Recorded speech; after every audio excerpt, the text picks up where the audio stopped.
My dear friends, there was a missionary in a particular place who came across a man who had bandaged scarred hands.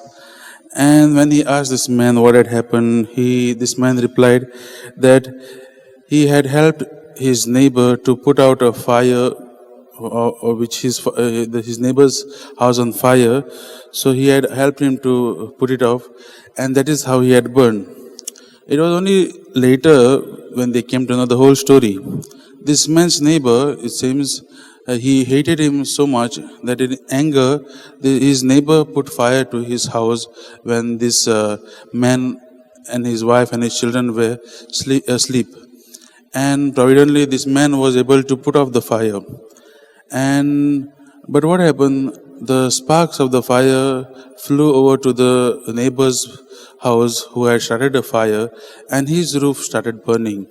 And this man, without any hate, without any anger, but only love for his enemy, he went there and did everything to put off the fire of his neighbor, and that is how his hands were burned. My dear friends, this man went to a lot of hatred, a lot of anger of his neighbor, but he chose to respond only in holiness and in faithfulness.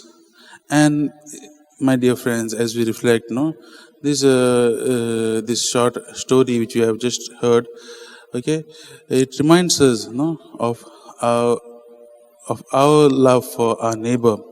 And that is why I put this question before you. Are we ready to live a life of love? Are we ready to live a life of love, a love that reaches out to the others with selflessness? Are we ready to reach out with the love, the passionate love which we receive from our Lord? So let us reflect on these questions.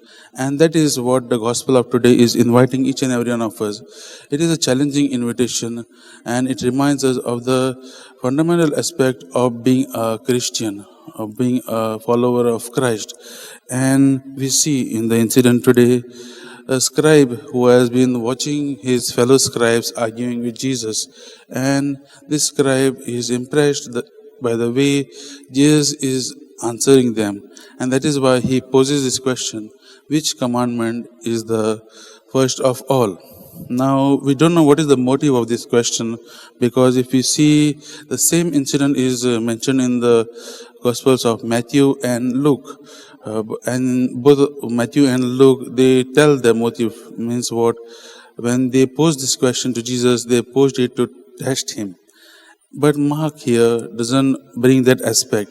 He is more silent.